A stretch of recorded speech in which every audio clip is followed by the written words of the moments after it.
하준이 유모차요? 친정에 두고 왔어요. 하지만 이상했어요. 그 유모차가 눈에 띄지 않았거든요. 그날 교회에서 맘카페 회장 한혜미가 보여준 사진 속에 제가 사준 유모차가 있었습니다. 그제서야 깨달았죠. 내 정성이 중고 거래로 흘러들어갔다는 걸. 안녕하세요. 저는 전북 군산에 사는 68살 김영자입니다. 남편은 대기업에서 임원으로 정년까지 무탈히 근무했고 지금은 조용히 둘이서 노년을 보내고 있죠. 아들과 딸, 두 자식 다 부족함 없이 키워 좋은 사람 만나 가정 이루고 요즘은 손주들 재롱에 하루하루 웃을 일이 많아졌습니다. 특히 첫 손주인 도훈이네 아들 하준이는 벌써 20개월이 되었습니다. 딸아이네 손녀도 이제 막 돌을 지났지만 왠지 하준이에게는 더 마음이 쏠립니다. 아무래도 첫 손주이자 친손주라 그런가 봐요. 물론 두 집 다 잘 챙기고 있지만요. 지난달엔 제가 직접 백화점에 가서 유모차를 하나 샀습니다. 고급 브랜드의 색상도 눈에 띄는 독특한 디자인. 가격이 꽤 나가지만 우리 이쁜 하준이 얼굴 떠올리면 뭐가 아깝겠습니까? 그 길로 곧장 아들집으로 가서 유모차를 전해줬습니다. 며느리가 어머니 너무 이뻐요. 하준이가 정말 좋아하겠어요. 정말 감사해요 하며 감동한 얼굴을 짓는데 그 표정을 보며 괜히 뿌듯했습니다. 주변 친구들보다 내가 손주에게 더 좋은 걸 해줄 수 있다는 사실이 참 기분 좋더라고요. 그땐 정말 몰랐습니다. 제가 정성 들여 준비했던 그 선물들이 그렇게 허무하게 흘러가고 있었던 걸요. 요즘 들어 부쩍 허탈하고 마음 한쪽이 서늘해지는 순간들이 많습니다. 아무래도 이 이야기를 한번 꺼내야 할 것 같아요. 제가 겪은 일들, 그리고 지금 제 마음속에 남은 것들. 들어보시겠어요? 저희 부부는 큰 욕심 없이 살아왔지만 남편이 대기업에서 임원으로 정년까지 채운 덕에 노년에도 그리 걱정 없이 지내고 있습니다. 자식들도 제 몫은 알아서 잘해줄 만큼 큰 걱정 없이 키워냈고요. 특히 아들 도훈이는 제게 늘 자랑이었죠.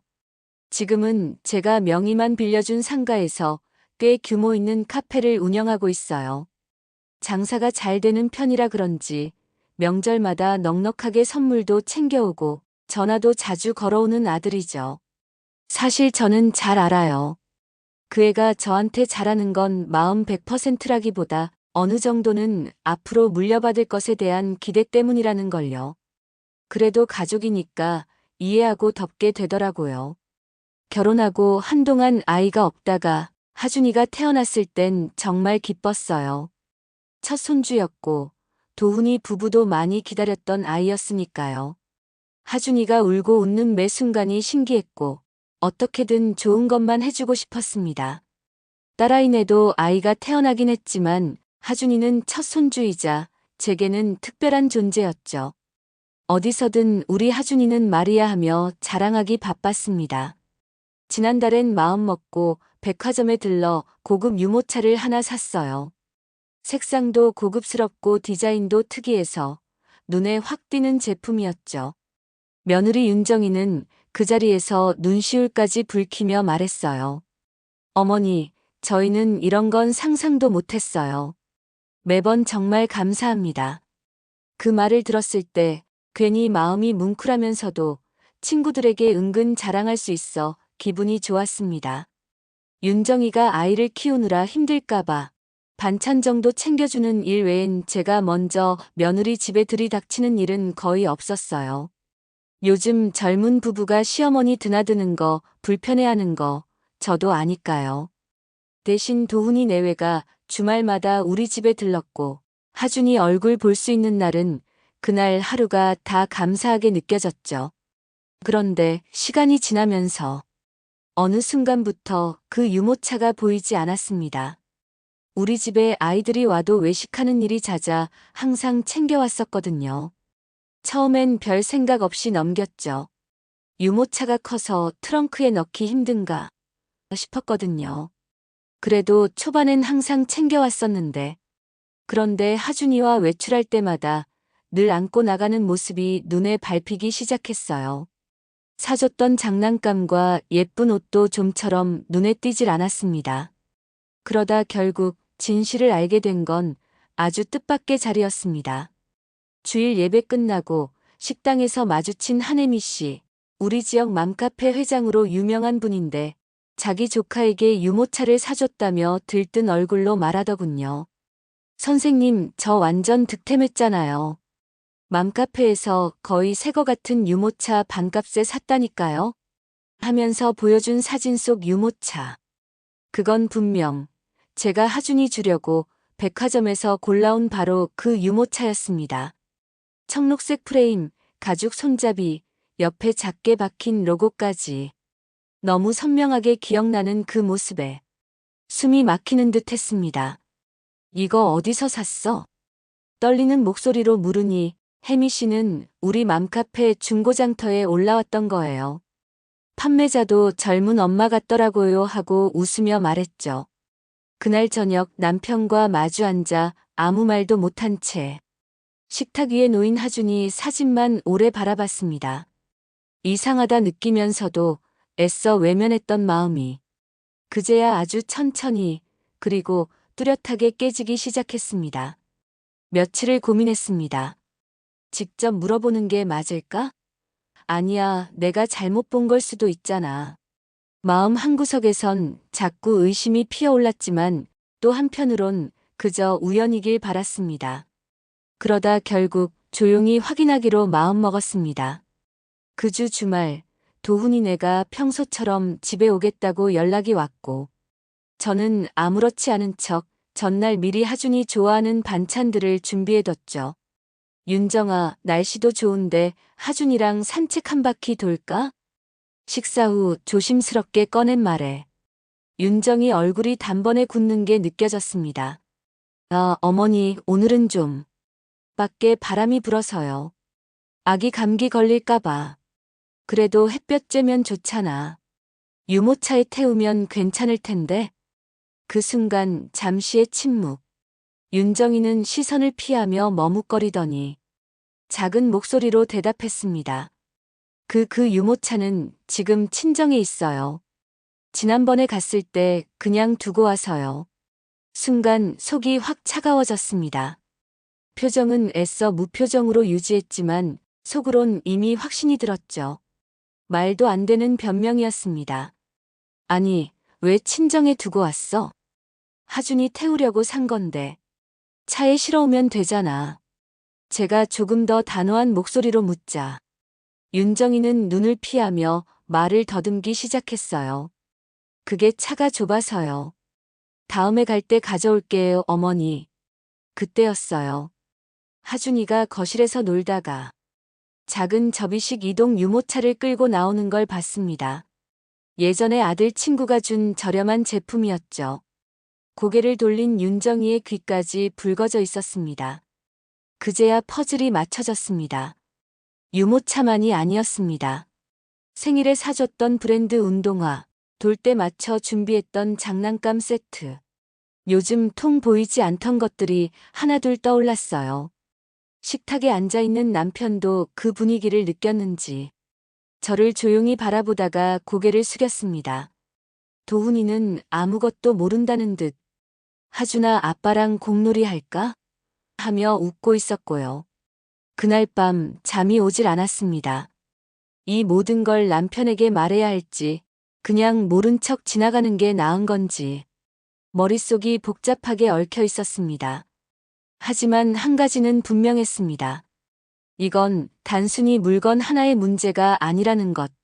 제가 손주를 위해 쏟았던 마음, 그 정성과 애정이 어디로 흘러갔는지를 이제는 분명히 따져야 할 순간이 온 겁니다. 그날 이후 제 마음속에선 자꾸 뭔가가 뒤틀리기 시작했습니다. 모른 척 넘기려 했던 유모차의 진실이 결국 제게 상처로 돌아온 거였어요.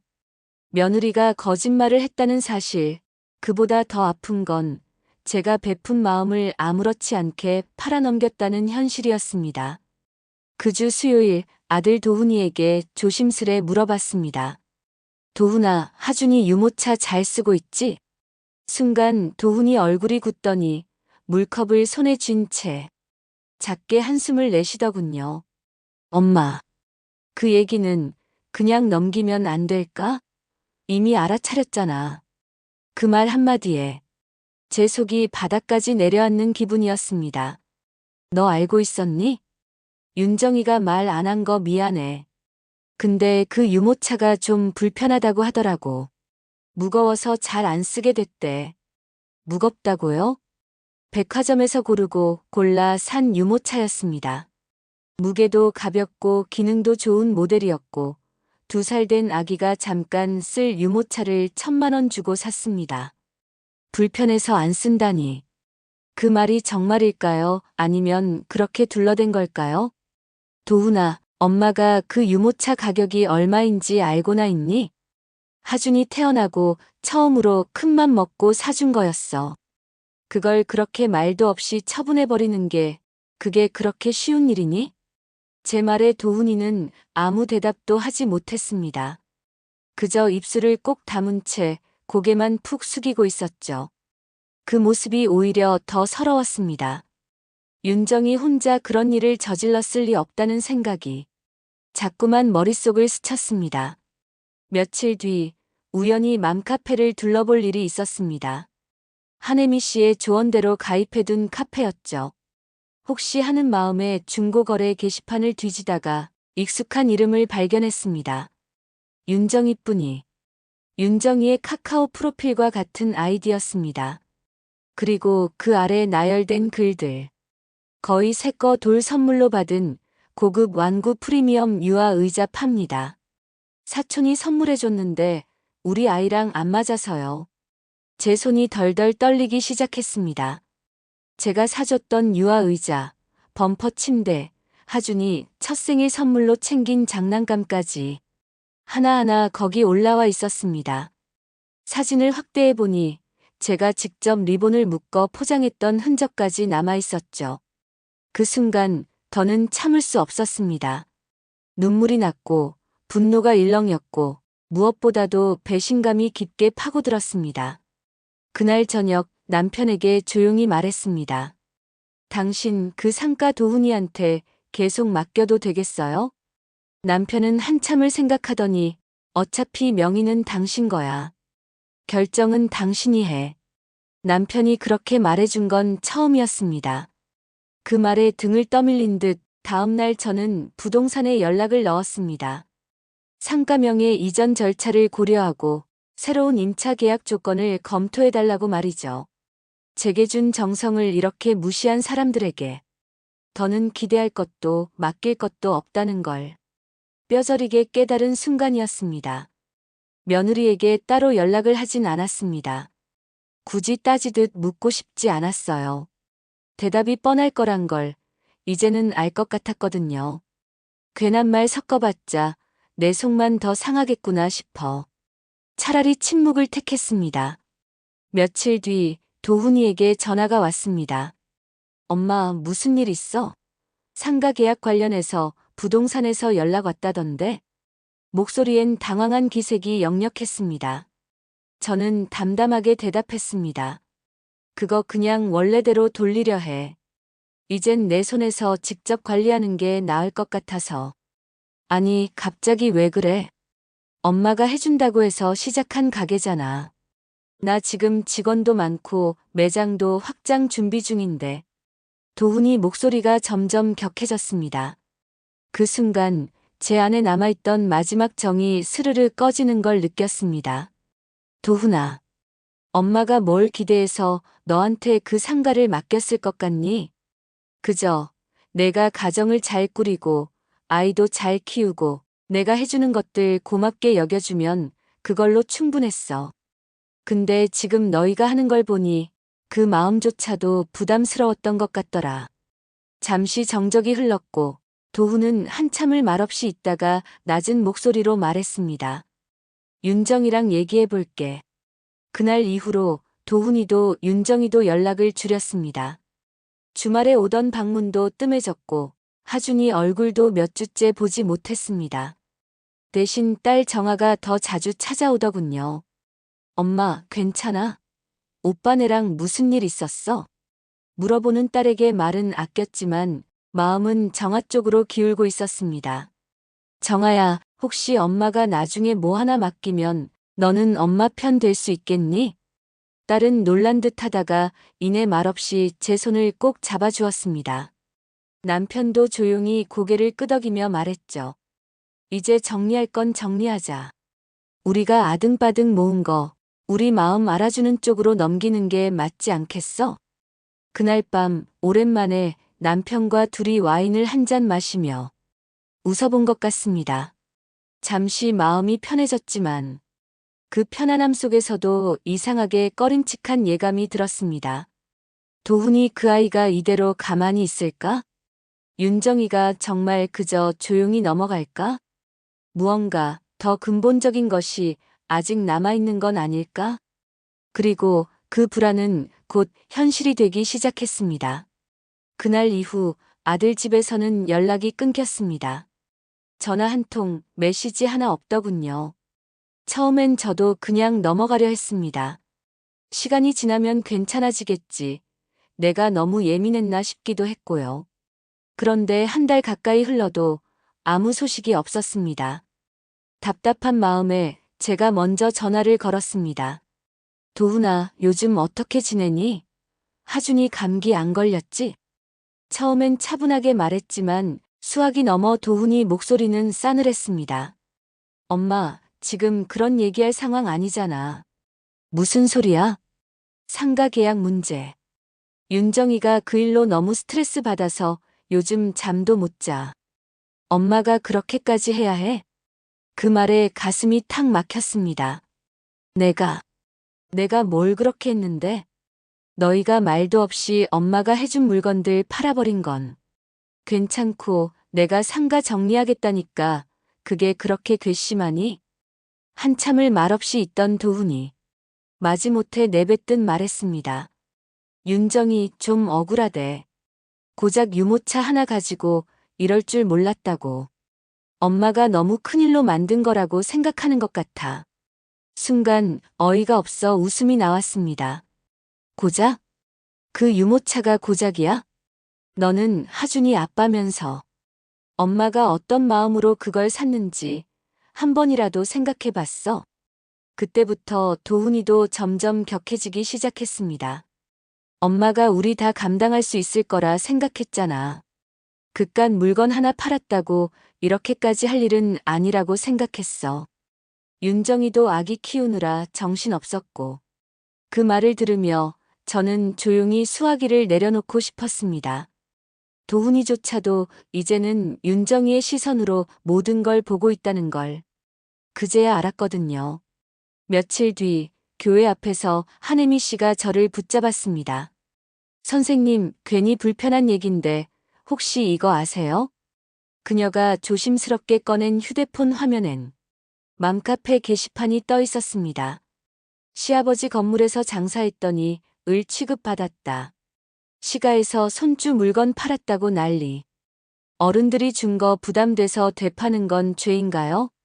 익명이었지만 그 문체와 상황은 딱 봐도 윤정이가 쓴 글이었습니다. 게다가 댓글엔 헐, 그 시어머니 진짜 무섭다. 애 엄마 마음도 몰라주는 고지식한 집안. 같은 반응들이 가득했죠. 그걸 보는 순간 손이 덜덜 떨렸습니다. 내가 이토록 미움받을 짓을 했던가. 윤정이가 불편해할까봐 일부러 집도 자주 안 가고 필요한 물건만 선물하고 오면 반찬 챙겨주고 짐 될까 조심했던 시간들. 그 시간들이 이 아이에겐 압박이었고 을 취급당한 삶이었다니. 그날 밤 남편과 긴 대화를 나눈 끝에 저는 결심했습니다. 정리할 건 정리하자. 도훈이에게는 상가도 마음도 여기까지인 것 같아. 남편은 조용히 고개를 끄덕였습니다. 그리고 다음 날 아침 저는 법무사에게 연락해 상가명의 정리와 유산 관련 서류를 새로 준비해달라고 부탁했습니다. 이제는 그 아이들이 더 이상 내 마음을 소비하지 못하도록 선을 긋기로 했습니다. 며느리의 맘카팩을 이후로 제 마음은 하루하루 딱딱하게 굳어갔습니다. 처음엔 서운함이었지만 점점 분노가 되었고 이제는 실망조차 사치처럼 느껴졌습니다. 그러던 어느 날 도훈이 갑자기 찾아왔습니다. 예고도 없이 현관문 앞에 서 있더군요. 엄마, 얘기 좀 하자. 표정은 다급했고 눈빛엔 초조함이 가득했습니다. 남편은 자리에 없었고 저는 조용히 거실로 도훈을 들였습니다. 도훈은 앉자마자 말을 쏟아냈습니다. 엄마, 상가명의 문제 다시 생각해보면 안 돼? 왜? 너희 장사 어렵니? 도훈은 한참 말없이 있다가 작게 고개를 끄덕였습니다. 확장 준비하다가 대출도 좀 있고 이대로 계약 끊기면 타격이 커. 직원들도 많고 매출도 떨어지고 있고. 그 순간 피식 웃음이 나왔습니다. 그럼 엄마가 그냥 모른 척 다 덮고 계속 등기 명의도 내 이름으로 놔두고 너희 부부는 내 욕을 인터넷에 쓰고 그런 상황에서 그냥 아무렇지 않게 내가 다 감당하란 얘기니? 도훈의 눈이 커졌습니다. 인터넷 본 거야? 그래. 봤어. 그런 말들, 그런 글들. 내가 직접 보니까 더 확실하더라. 말을 잇는 제 목소리는 차분했지만 속은 들끓고 있었습니다. 윤정이가 시댁에서 받는 스트레스 얘기하고 물건 하나 판 걸로 난리 났다고 하고. 그럼 나는 뭘 그렇게 잘못했니? 유모차 사주고 장난감 챙기고 니네 식구 올 때마다 반찬 싸주고. 그게 그렇게 힘들게 한 거야? 도훈은 말이 없었습니다. 그저 고개만 떨군 채 주먹만 꼭 쥐고 있었죠. 그리고 너. 내가 가장으로서 책임진다며 가게 운영하고 엄마 덕 본 거 잊었니? 내가 처음 상가 맡을 때 뭐라 했는지 기억나니? 엄마가 믿어줘서 고맙다고 했어. 작은 목소리로 대답한 도훈. 그 말에 저는 한숨을 길게 내쉬었습니다. 그래. 그 고맙다는 말 하나 믿고 나는 너한테 기대했던 거야. 내가 누굴 데리고 살아도 최소한 어른 대접은 하겠지. 받은 만큼 고마움은 지키겠지. 그랬는데 이제 보니 엄마는 그저 이용당한 사람 같구나. 잠시 침묵이 흘렀고 그 침묵을 깨며 도훈이 말했습니다. 그럼 엄마는 진짜 상가 다시 가져갈 거야? 그래. 다시 가져올 거야. 내가 우리한테 받았던 그 상가, 이제는 엄마가 직접 관리할 거야. 남은 계약 기간 동안은 장사 잘해봐. 더 하고 싶으면 월세 내고 계속해. 그 순간 도훈의 얼굴이 확 일그러졌습니다. 그럼 나보고 망하라는 거야? 아니, 내가 알아서 하라는 거지. 남이 내린 우산만 찾지 말고 내 손으로 살아보라는 거야. 이야기의 중심이 재산이 아니라는 걸. 아들은 끝까지 모르는 것 같았습니다. 가장 아픈 건 신뢰가 무너졌다는 거였는데 그들은 끝까지 손해를 걱정하더군요. 도훈이 돌아간 그날 밤 저는 서류함에서 상가 관련 계약서를 꺼냈습니다. 등기부등본, 임대차 계약서, 명예 이관 보류 요청 공문. 손이 익숙하게 움직이더군요. 이젠 망설이지 않기로 했습니다. 내가 지켜야 할 건 줄곧 참아온 내 마음이라는 걸 깨달았거든요. 며칠 후 윤정이 혼자 찾아왔습니다. 현관문 앞에 서 있는 모습부터 어딘가 불편한 표정이 역력했습니다. 어머니, 그날 도훈이 얘기 들었어요. 상가 계약 다시 돌리신다면서요. 저는 대답하지 않고 조용히 고개만 끄덕였습니다. 윤정은 잠시 머뭇거리다 마침내 속내를 드러냈습니다. 제가 그 유모차 판 거 진짜 죄송해요. 근데 그땐 잠깐 감정적으로 힘든 시기였어요. 하준이 키우는 것도 힘들고 몸도 마음도 지쳐 있어서 그랬던 거예요. 동창회 나가야 하는데 하준 아빠가 갖고 싶었던 명품 가방 안 사줘서 그 말이 진심인지 아닌지는 모르겠습니다. 하지만 적어도 그런 말을 이 시점에서 꺼냈다는 게 저에겐 진정성으로 느껴지지 않았습니다. 윤정아. 제가 조용히 입을 열었습니다. 너무 늦었어. 그 말을 하기에 너무 늦었고, 그간 내가 했던 말들과 행동은 그냥 순간적인 실수로 치부할 수 있는 게 아니야. 윤정은 당황한 듯 눈을 크게 떴습니다. 어머니, 저도 후회하고 있어요. 맘카페 글 올린 거, 그거 정말 잘못했어요. 그냥 감정 정리하려고 쓴 건데, 그게 이렇게까지 될 줄은. 그래, 그럼 나도 감정 정리할게. 나는 이제 더는 너한테 어떤 기대도, 마음도 두지 않기로 했어. 윤정의 눈가가 살짝 흔들렸습니다. 하지만 저는 더 이상 마음 약해질 틈을 주고 싶지 않았습니다. 상가는 도훈이에게서 회수할 거고, 유산 관련해서도. 이젠 따로 유언장을 정리하려고 해. 혹시라도 나중에 얘기 나오면 법적으로도 분명히 할 거야. 그 말에 윤정은 더 이상 아무 말도 못했습니다. 고개를 푹 숙이고 묵묵히 현관문을 나섰습니다. 문이 닫히는 소리. 그리고 정적. 한참 동안 거실에 앉아 창밖을 바라보다. 저는 남편과 마주 앉았습니다. 이제 우리가 모은 거 지킬 수 있을 때 지켜야겠어. 남편은 담담하게 고개를 끄덕였습니다. 그리고 이틀 뒤 저는 법무사 사무실로 향했습니다. 유언장 정리와 상가 관련 서류 일체를 갱신하기 위해서였습니다. 지금까지는 부모 노릇, 시어머니 노릇을 했지만 이제부터는 한 사람의 인생 주인으로서 내가 지켜야 할 것들을 선택하려 합니다. 그들이 몰랐던 건 이 노년의 여자가 절대로 무너질 수 없는 사람이라는 거였습니다. 유언장을 정리하고 나니 마음 한구석이 이상하게 후련했습니다. 서운함도 분노도 이제는 다 지나간 감정 같았어요. 남편과도 상의 끝에 상가 건물의 명의는 제 이름으로 다시 정리했고 남은 계약 기간 동안만 운영할 수 있게 공문도 보냈습니다. 며칠 뒤 상가로부터 연락이 왔습니다. 직원 월급 날짜에 맞춰 급하게 자금이 필요한데 대출 심사가 막혔다는 말과 함께 도훈이가 초조한 목소리로 저를 찾더군요. 엄마, 나 잠깐 좀 봐도 돼? 지금은 곤란한데. 제발 10분이면 돼. 결국 약속 장소로 나갔습니다. 도훈이는 눈빛이 바닥에 닿을 듯 초라해 보였습니다. 대출이 막혔어. 상가 명의가 바뀌었으니까.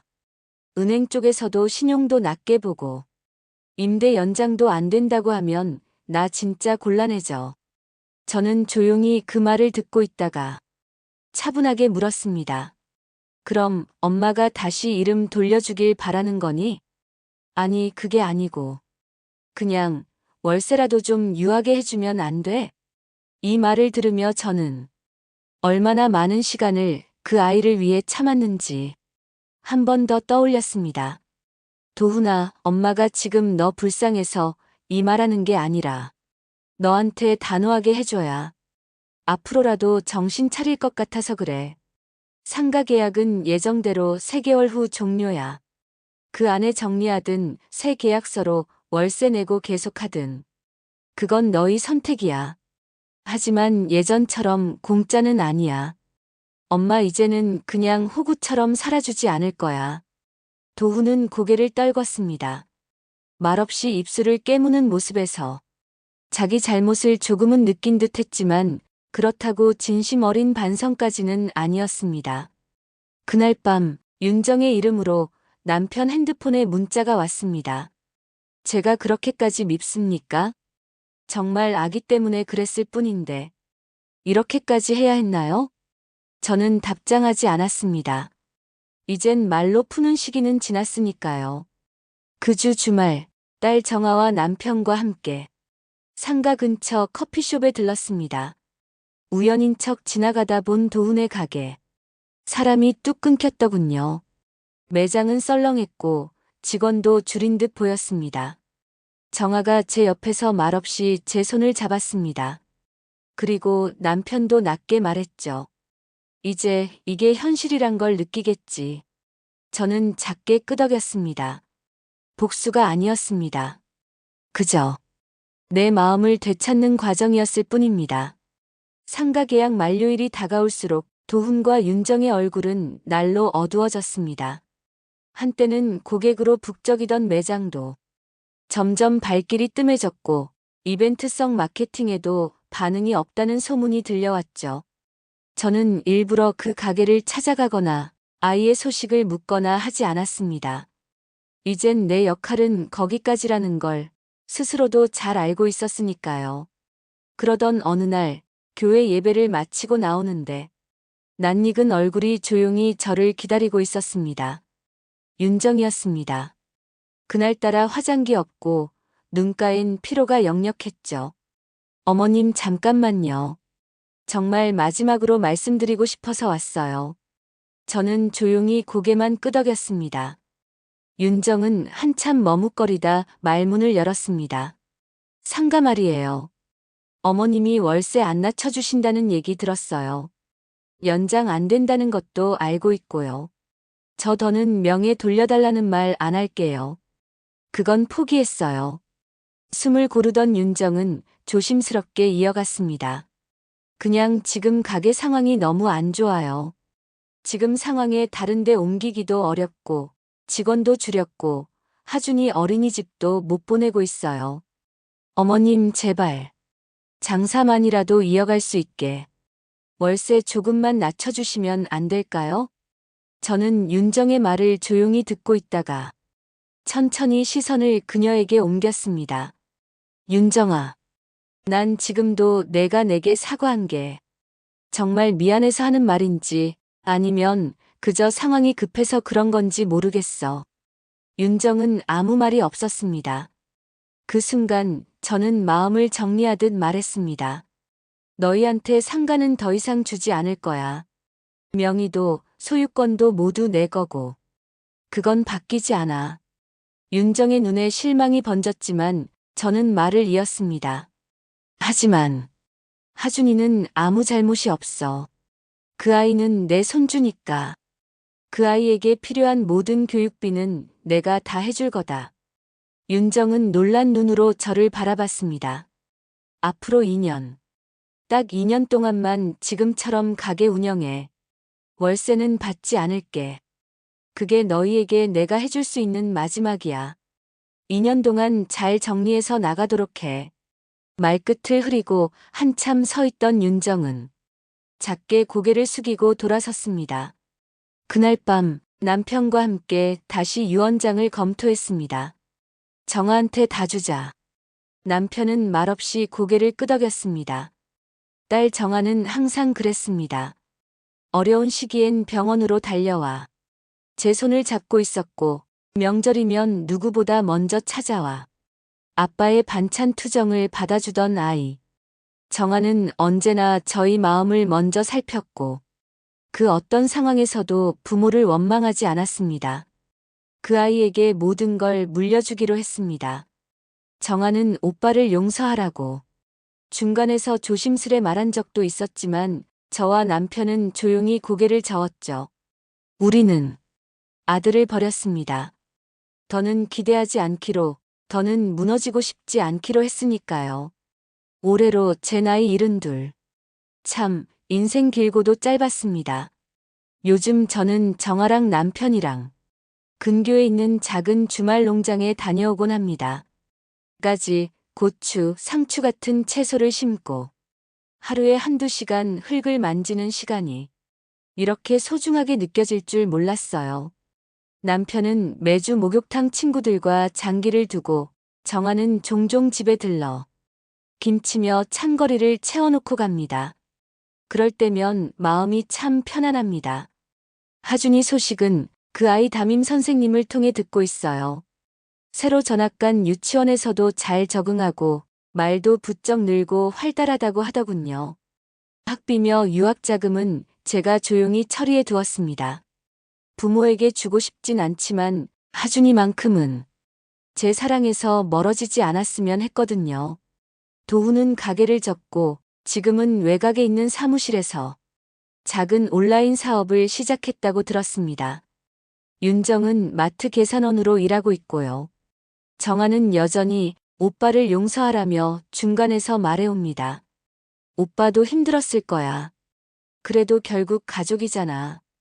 저는 그 말이 싫지 않지만 쉽게 마음을 돌리기도 어렵습니다. 살면서 받은 상처는 그저 시간이 지나면 아물지 않더라고요. 깊게 박힌 건 스스로 꺼내내야만 비로소 정리가 되니까요. 저는 이제 누군가에게 맞춰 살지 않습니다. 시어머니로서, 엄마로서 그런 이름 뒤에 숨지 않고 내 이름 김영자로 살아갑니다. 혹시 저처럼 누군가의 행동에 지치고 마음이 허전한 분이 계시다면 꼭 말해드리고 싶습니다. 자책하지 마세요. 내가 더 참았어야 했나? 내가 뭘 잘못했나? 그런 생각 하지 마세요. 지금껏 충분히 참아오셨잖아요. 이제는 스스로의 마음부터 챙기셔야 해요. 사람은 자기 마음을 가장 마지막에 돌보니까 그 상처가 오래가는 거랍니다. 긴 이야기 들어주셔서 감사합니다. 혹시 여러분도 비슷한 경험이 있으셨다면 댓글로 함께 나눠주세요. 여러분의 이야기도 기다리고 있을게요.